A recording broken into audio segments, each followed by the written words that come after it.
Welcome to the channel, everyone. I'm Brant Fowler, and I'm ready to talk about only good comics. Now let's hit that intro.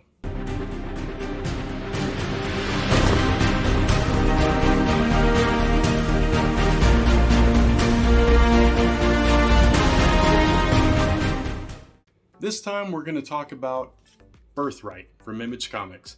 This is written by Joshua Williamson with art by Andre Bresson.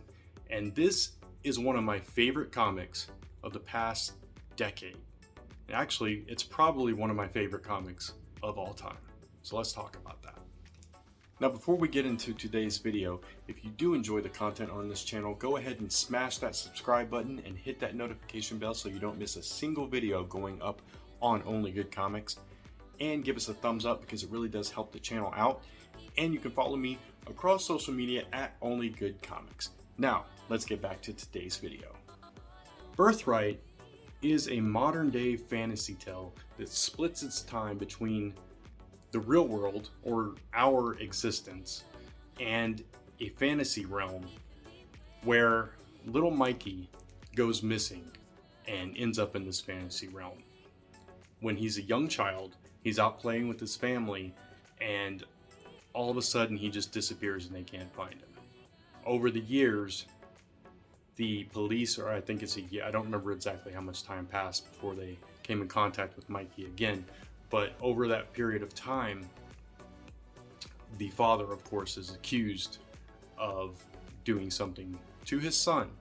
It splits the family up, and they don't find Mikey. Mikey is nowhere to be found.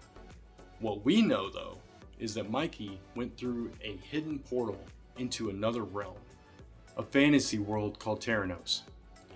And in this world, or this realm, time works differently. So Mikey grew up to be this warrior while his family barely aged at all. So once they come back in contact with him, once Mikey fights his way back to his own reality, he's much older and has to convince the cops and his family that he actually is Mikey. Of course, they think it's just some crazed man dressed up for a Ren fair, but quickly they discover the truth as Theranos and this evil Sorcerer King lore are trying to break through and break down the barrier so that they can invade the realm of Earth. It's an interesting take on the sword and sorcery genre that, again, mashes it with present day Earth. If you think the very terrible He-Man movie where He-Man and all those characters came to Earth, but done like 50 times better, that's what you're getting with Birthright. It's a really strong story that starts with a family trauma that just rips everyone apart. Mikey is alone in this realm, fending for himself, dealing with these monsters and creatures that he's never seen before, having to learn how to fight, and being dubbed the Chosen One by these people because of a prophecy that was heaped upon him. Throughout the course of this series, though, you discover that Mikey's connection to this world is a lot deeper than any one of us thought. And that mystery continues to unfold. And as time passes through the series, you also learn what happened to Mikey as he grew up. Little by little, piece by piece, we see flashbacks to see exactly what Mikey has gone through. And once he finally is able to convince his family that he is their long lost son, he has to reconnect with each one of them. The mother is the hard sell. The father wants to believe it with all his heart. His older brother is now his very much younger brother.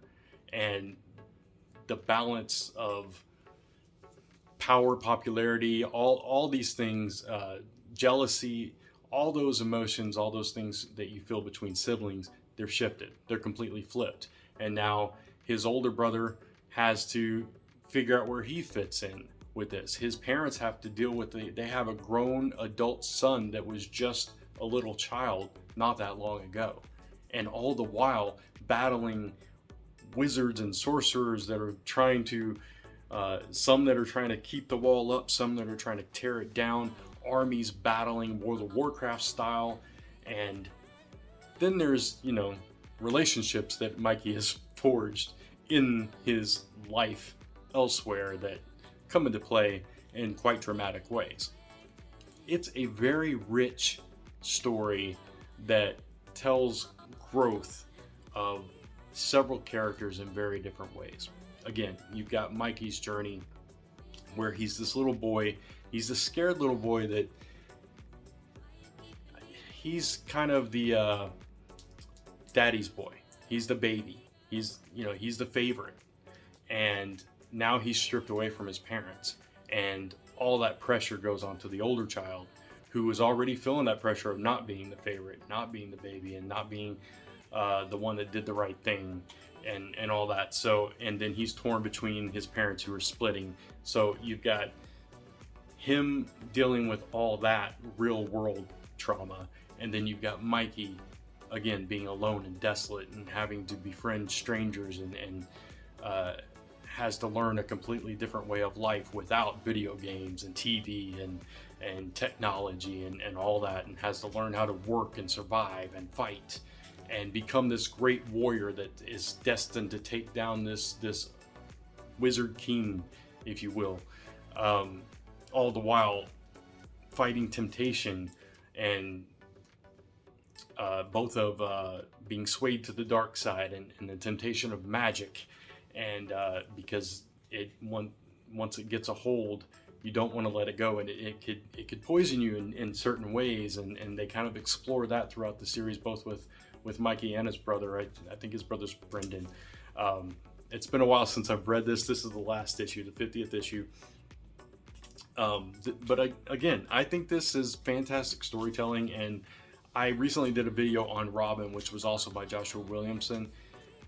He knows how to structure a coming of age journey for a character. He knows how to walk them through the paces and give them just the right amount of trauma and redemption and growth, and kind of play around with bringing those trusts and betrayals in waves, just like in real life, when you meet people and you start to open up, and they either are getting too close and you put up walls, or you let them in too far and maybe they betray you, and he is an expert at kind of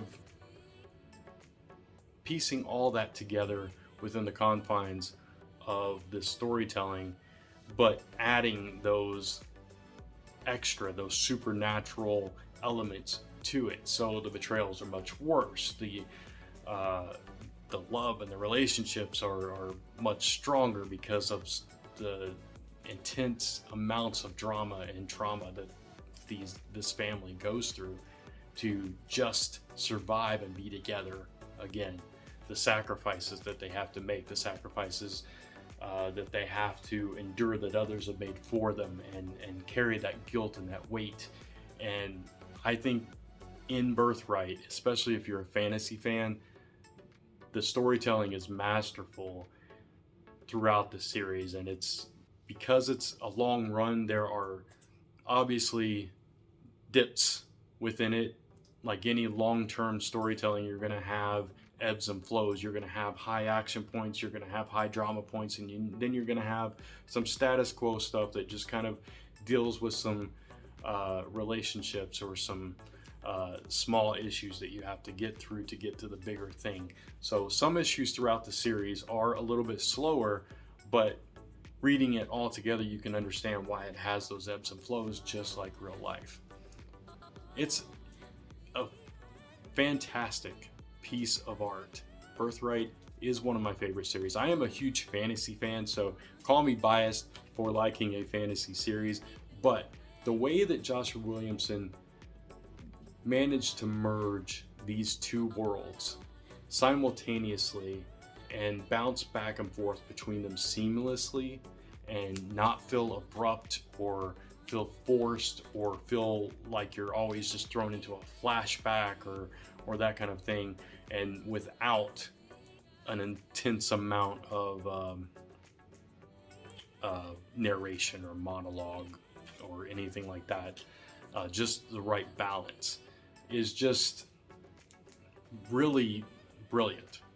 So I don't know what else I can say. I'm getting tongue-tied just thinking about it because I don't have the words to express how great of a series this is. So if you are a fan of Williamson, you're probably going to like this. If you're a fan of fantasy or urban fantasy, you're really going to like this. If you're a fan of family drama, you're going to like this. If you like lots of action and double-page spreads of two armies at war battling in the battlefield, you're going to like this.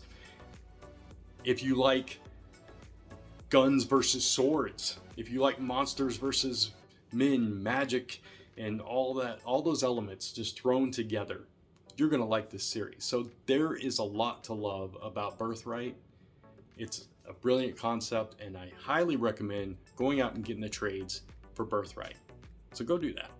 But first, if you like this video and you like the content on this channel, please hit the subscribe and notification bell so you don't miss a single video going up on this channel. And you can also follow me across social media at Only Good Comics.